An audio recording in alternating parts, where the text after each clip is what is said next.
Okay. First question. What is your name and how old are you? Bakit personal info yung tinatanong? No, dapat daw ganyan eh. Yeah, I'm Alex E. Valdez, junior from Baguio City.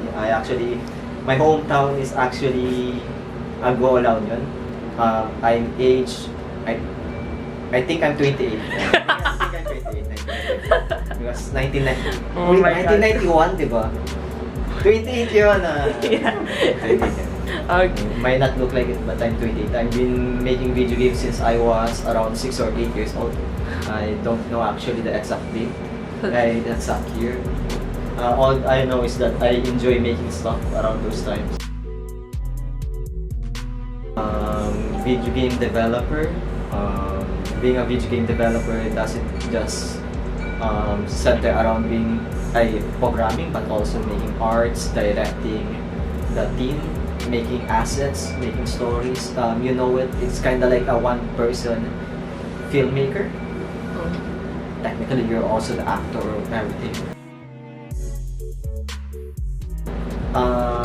I'm a huge fan of Nintendo games because they're very, very gameplay centric, and one of the most awesome comments that somebody told me on my events is actually that Alex, your game reminds me of as if Nintendo made a bullet hell. It's like, oh, I should. I'm honored. Nice. They called me Nintendo because it's like super simple yet very polished. They're very different from one another, but one similarities they all have bad names. Yeah, Memory Chomp. It's about fighting. Memory Chomp is about these characters where you memorize these creatures that you memorize. It's for kind of like brain exercise. Yes, you're a ninja. It's spelled like you're a ninja, but if you're an American, you'll pronounce it like you're a ninja. So you're actually a ninja in that game. So it's a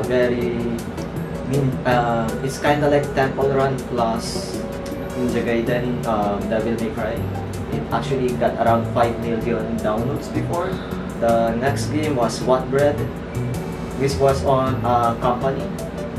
What Bread and Your Ninja were from a company before. What Bread is this match 3 games, like one of my favorite games I've ever made. We only got 300 downloads, but for everybody who played What Bread, they enjoyed so much. I'm a huge fan of What Bread as well. Yeah, they got bad names. Recently released game, but it's actually for free, is Mamamo. Mamamo is this 3-minute to 5-minute short film, a VR game that you put in your headset and enjoy your life with your mom from being a baby till the last moments, I can say. And the last game right now, the current game I'm working on is Good Night.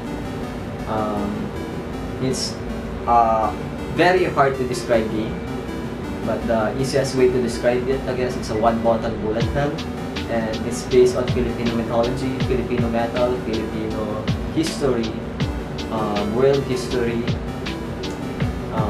The original philosophy of Midnight was actually that I want a game that feels and play like this. You press a button, tap, tap, tap, hold, tap, tap, tap, hold, tap, and this came out.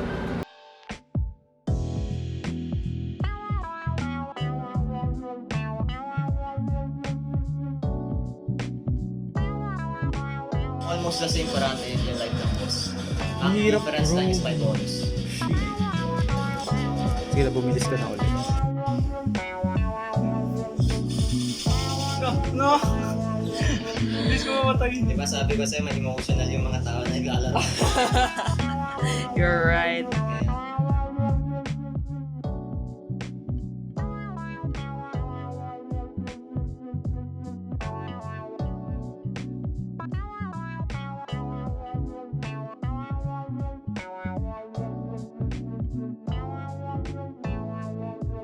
That's tutorial. Filipinos don't embrace their culture. Like, that's the funny bit. It's like people say, oh, you got Dick Balang and some Filipino monsters on your game, they're gonna say like, aren't that supposed to be just for Filipinos and the other foreigners wouldn't like the idea because it's foreign to them? Well, that's the thing. Kinahihiyan ng mga Filipino yung mga yun culture natin. But in truth, kinda like how we enjoy Japanese or English or Western culture. We like them because there's mystique, because they're foreign. That's the reason why we like them.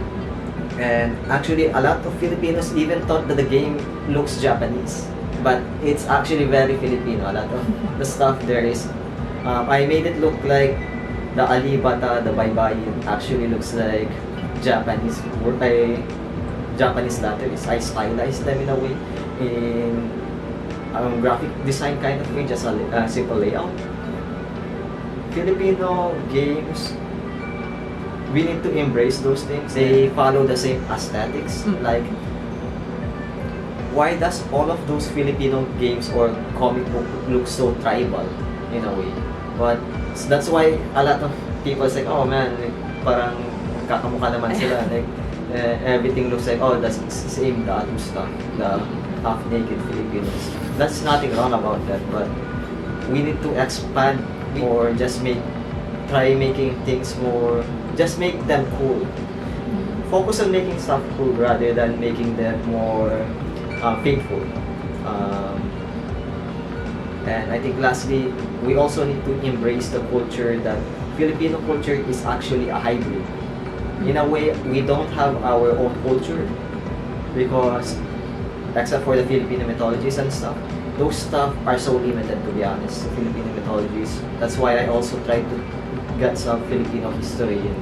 And I added some Japanese stuff, some Chinese stuff, because technically Filipino culture is kind of like this hot pot, this amalgamation of different culture because we are colonized. So a lot of our culture actually comes from us taking from other things as well. Kinda like everything, try to pour as much love as you can. As much as possible, if the feedback hurts and you can be selfish, you can just focus on trying to make yourself happy. Then when you're ready, you can listen to other people. There are people in life who wants to poison you, but sometimes other people who's gonna play your game, they're actually giving really good feedback and they're not trying to hurt you. Maybe it's kinda a bit stupid, like you know what, that rock over there doesn't look good, but in truth, sometimes those kinds of feedback, there's a bit of sense. Maybe they said that because it's quite distracting. That rock over there is quite distracting, so you need to listen to them.